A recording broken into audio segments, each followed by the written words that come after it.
루펜 여러분, 안녕하세요. 이그스 칼럼에 오신 분들 환영합니다. 오늘 영상은 김민우 선수를 가지고 영상을 이어가 보겠습니다. 하나의 이닝히터가 다시 제 모습으로 돌아올 준비를 하고 있습니다. 기대감을 높이고 있는 김민우 선수입니다. 하선발만 제대로 돌아도 가을 야구 그 이상을 노려볼 수 있다는 이야기를 합니다. 그런데 김민우 선수까지 회복세를 보여준다면 더욱 안정적인 투수 운영을 할 수 있게 됩니다. 김민우 선수의 회복을 반기면서 영상을 시작하겠습니다. 저는 한화가 가을 야구를 도전하기 위해서는 김민우 선수의 역할이 꼭 필요하다는 이야기를 한 바 있습니다. 다른 것보다 150이닝을 책임져 줄 수 있는 선수가 5선발로 자리를 잡아준다면 고민거리 하나를 줄일 수 있다.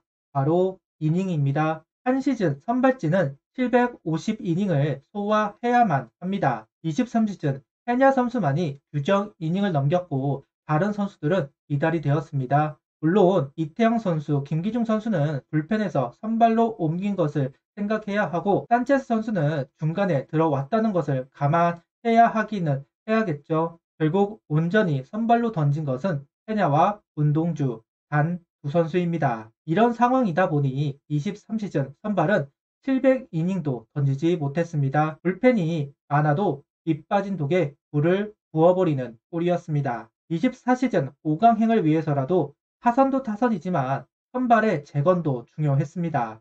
류현진 선수가 복귀를 하면서 한숨을 돌릴 수 있었지만 우려점은 분명히 있습니다. 분명 10승을 바라볼 수 있는 선발 투수들을 모았지만 과연 이닝을 끌어줄 수 있을 것인가? 류현진 선수도 38살 노장의 나이입니다. 운동주 산체스 선수들은 아직 어린 선수들이기에 투구 체력이 받쳐줄 것인가 의문점이 있을 수밖에 없습니다. 그런 가운데 그 부족한 부분을 채워줄 선수가 나타났습니다. 바로 김민우 선수입니다. 긍정적인 모습으로 등장을 합니다. 최원호 감독은 김민우 선수를 유심히 지켜보고 있다. 5선발을 차지하는데 큰 문제는 없을 것으로 보인다. 김민우 선수는 최고 14승까지 했던 투수이다. 비슷한 수준이면 일단 경험이 많은 선수가 유리할 수밖에 없다. 황준서 선수도 좋은 투수이지만 아직 경험이 많지 않다. 조금씩 성장해도 늦지 않는다.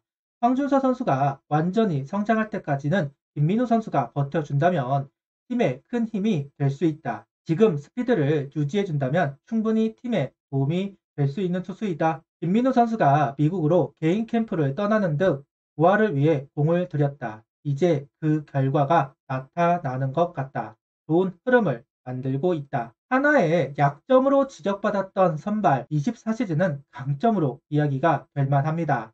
선발이 이닝을 안정적으로 가져가면 그만큼 불펜의 소모는 적어지게 됩니다. 양적으로 질적으로 풍부한 불펜진, 필승조, 추격조를 굳이 나누지 않아도 되는 상황입니다. 자연스럽게 마무리인 박상훈 선수는 멀티이닝을 소화하지 않아도 됩니다. 체력 관리나 부위를 유지하는 데 도움이 많이 될 것이다. 류현진 선수의 복귀도 복귀이지만 김민우 선수의 반등도 긍정적인 나비 효과를 불러일으킬 겁니다. 최원호 감독은 김민우 선수의 긍정적인 모습을 속구 구속의 상승으로 이야기했습니다. 김민우 선수는 커맨드가 좋은 투수는 아니다. 올리는 공이 많은 투수이다. 대신 익스텐션이 길다. 2m가 넘는 익스텐션을 가지고 있다. 덕분에 볼끝이 좋다. 일정 스피드가 넘어가면 가운데로 들어가도 볼끝이 살아나기 때문에 잘 쳐봐야 파울 아니면 헛스윙이 나온다. 하지만 패스트볼이 139km 정도에 그치면 인플레이 사고가 된다. 그만큼 안타를 맞을 확률도 높아진다. 스피드가 조금만 담보된다면 훨씬 좋은 결과를 낼 수 있는 투수이다. 최고 144km, 평균 142km 정도만 나와주면 충분히 경쟁력이 있는 투수라고 이야기를 하고 있습니다. 저는 비슷한 이야기를 재작년부터 이야기를 한 바 있습니다. 구속에 따라서 모습이 달라지는 선수가 바로 김민우 선수이다. 속구의 움직임도 그렇지만 하이패스볼을 던질 수 있느냐 없느냐가 김민우 선수에게는 중요합니다. 이러한 말을 참 여러 번 언급을 했었는데요. 하이패스볼 양날의 검이라는 이야기를 합니다. 파울을 유도하면서 볼카운트 싸움을 유리하게 가져갈 수도 있지만 우위가 떨어지면 장타 제조기가 바로 하이 패스트볼이라고 할 수 있습니다. 그런데 김민호 선수는 포크볼을 주로 활용하기도 하고 위에서 찍어 누르는 타입은 아니기 때문에 높낮이 투구가 더욱 필요한 선수이기도 합니다. 그렇기 때문에 구속 부위가 받쳐주는 하이 패스볼로 구사를 해야만 포투를 할 수 있는 선수입니다. 오키나와 연습 경기부터 구속이 오르고 부위가 받쳐주는 투구를 보여주었고 청백전에서도 이어졌습니다. 연속성도 일단 보여주었다. 거기에 구속은 더 올라서 최고 148kg까지 찍었습니다. 최고 144kg, 평균 142kg만 찍어도 치기 어렵다고 최원호 감독은 이야기했지만 청백전에서 최고 148kg를 찍었다는 것은 정말 기대를 안 할 수는 없을 것 같습니다. 일단 청백전에서는